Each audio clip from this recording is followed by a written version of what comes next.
Early in the morning, we set off on our adventure in western Jeju. Our first stop was Saeyeong Bridge at Bird Island. Standing on the bridge, looking into the endless horizon of the ocean and sky. After crossing the bridge, we arrived at Cheonjiyeon Waterfall. According to legend, 7 fairies who served the Jade Emperor descended here on purple clouds at night, bathed in the crystal-clear pool, and then returned to the heavens. Within the valley, you'll find Seoul Bridge, adorned with beautiful statues of the 7 fairies. Stream below the bridge offers a spectacular sight. You can read about Jeju history on the stone tablets near the Spirit Monument. Lunchtime. We visited a highly popular aged grilled black pork restaurant. The staff grilled the meat for us while explaining the different dipping sauces. If you're driving in Jeju, you'll notice that many roads have parking spots, allowing you to stop to take in the stunning scenery and snap a few memorable photos. Next, we arrived at the famous Oedo-ri Tea Museum. Before entering, we were greeted by a vast green tea field.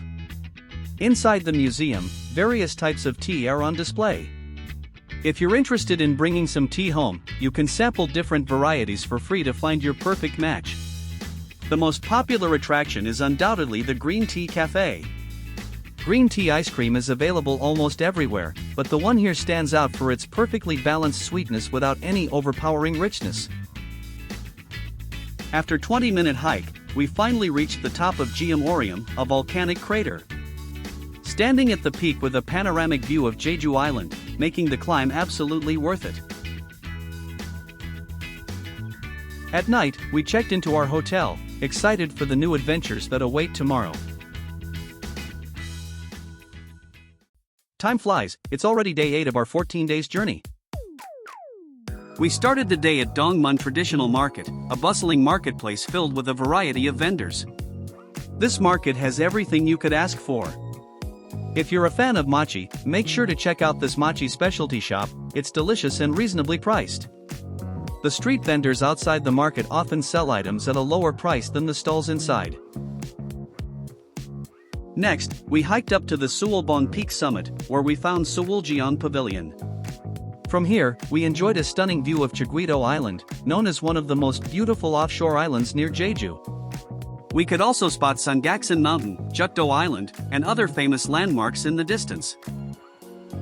Driving along the Hangyeong Coast Road, we took in breathtaking ocean views at every turn, feeling the refreshing sea breeze with each step.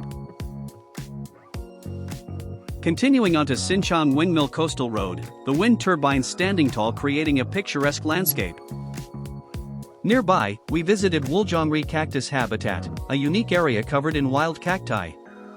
It's been designated as a National Natural Monument. On the way back to the city, we made a quick stop at Jeju famous McDonald's with a view. Later, while strolling through a park near our hotel, we stumbled upon an old train display, a great little photo spot. As our Jeju adventure came to an end, I couldn't help but reminisce about all the experiences of the day. I'm looking forward to what tomorrow has in store. After enjoying a complimentary breakfast at our hotel in Jeju, we checked out and returned our rental car near the airport. Although I felt a little reluctant to leave, I was also excited to head back to Seoul. Upon arriving in Seoul, we went straight to our hotel in Myeongdong to settle in. Then, we hit the familiar streets of Myeongdong. Even though we've been here before, the city still feels fresh and exciting every time. Myeongdong is huge. After spending the evening shopping and indulging in street food, night had already fallen. Now, it's time to head back to the hotel for some well-deserved rest and recharge for the next adventures. Early in the morning, we left our hotel feeling refreshed, only to find out that it was snowing heavily. Nothing will stop us from exploring Seoul. Before heading to our first destination, we grabbed breakfast at a Tusum place. Known not just for its coffee but also for its delicious desserts, it was the perfect start to our day. To our surprise, the snowfall got even heavier after breakfast. First stop, Seoul Forest Park. The entire park was blanketed in white, transforming the lush greenery into a winter wonderland. Snow-covered paths made the park feel even more serene, as if we had stepped into a fairy tale land. Next, Lotte World Tower. Standing at 555 meters tall with 123 floors, Lotte World Tower is the tallest building in Korea. Looking down at Seoul from such a height was breathtaking and heart-racing, as if the whole world was beneath our feet.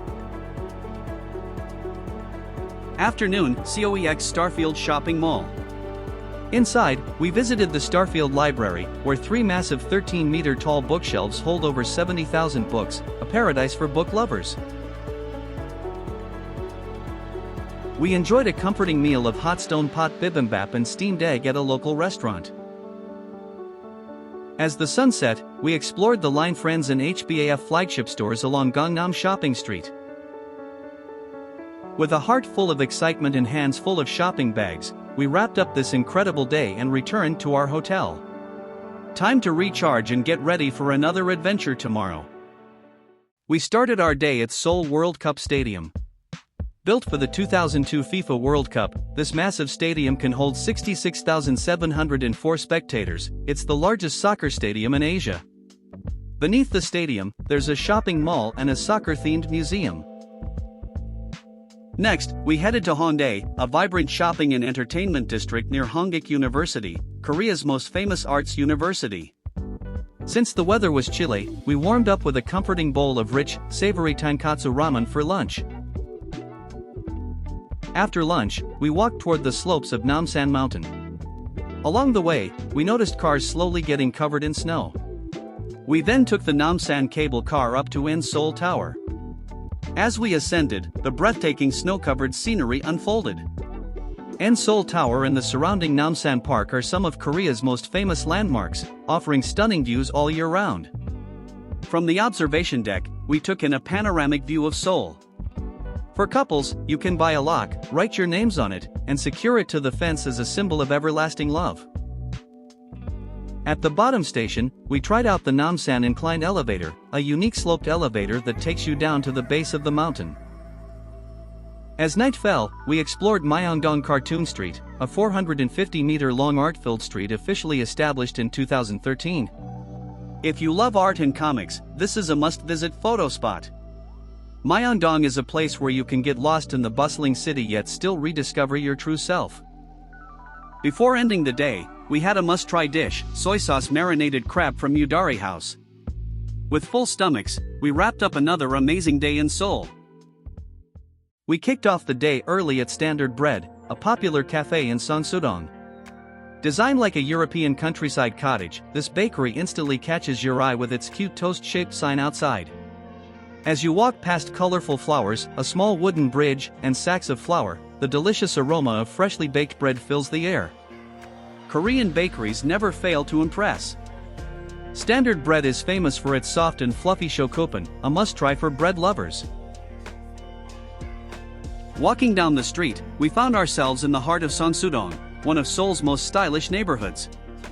We visited Common Ground, a hipster shopping complex built from 200 shipping containers.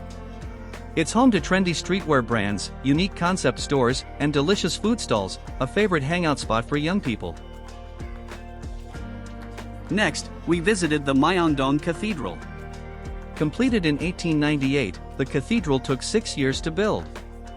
During the military dictatorship in the 70s and 80s, it was a secret meeting point for democracy activists.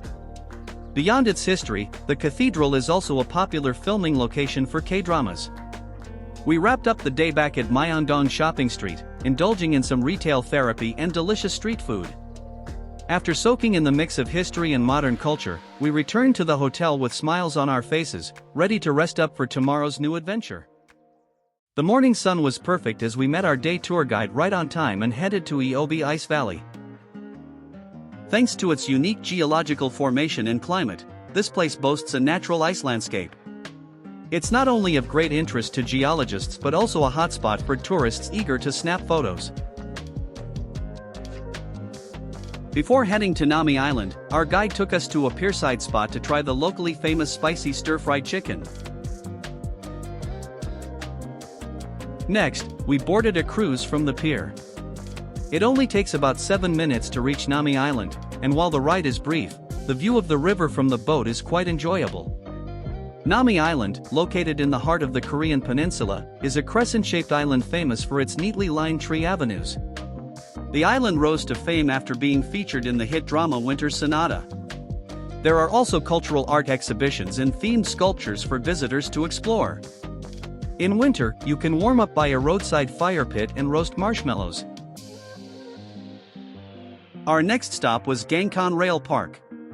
Right when we arrived, we spotted a creative cafe definitely worth stopping in for a cup of coffee if you're interested. This spot was once an abandoned railway line and has been transformed into a fun venue for rail bikes. Riding these modified bikes along the old tracks, you can leisurely take in the scenic views of fields, streams, and mountains while learning about the railway's historical significance in regional transportation. On the return trip, you can relax and ride a free train instead of pedaling. For the final leg of our tour, we visited the Garden of Morningcom in Gapyeong. This famous garden is celebrated for its exquisite landscaping and seasonal plant displays. Every winter, from December to March, it hosts the enchanting 5-colored Starlight Garden exhibition, featuring a variety of art installations and themed garden zones that beautifully blend traditional Korean garden charm with modern design elements. After returning to Myeongdong, we wrapped up the day with a delicious dinner at a Korean barbecue restaurant. Today ended on a perfect note as we headed back to the hotel. Good morning! Today we visited the Korea Bank Museum, located in downtown Seoul. The museum showcases the history of Korean currency and the evolution of its economy.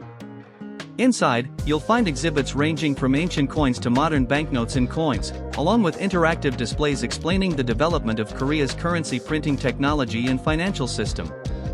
As you stroll through the galleries, you can follow a clear historical timeline and view precious artifacts like the intricate craftsmanship behind currencies from past dynasties and the economic stories they tell. Since today is the last day of our 14-day Korean adventure, we headed out to explore the streets of Myeongdong shopping and dining.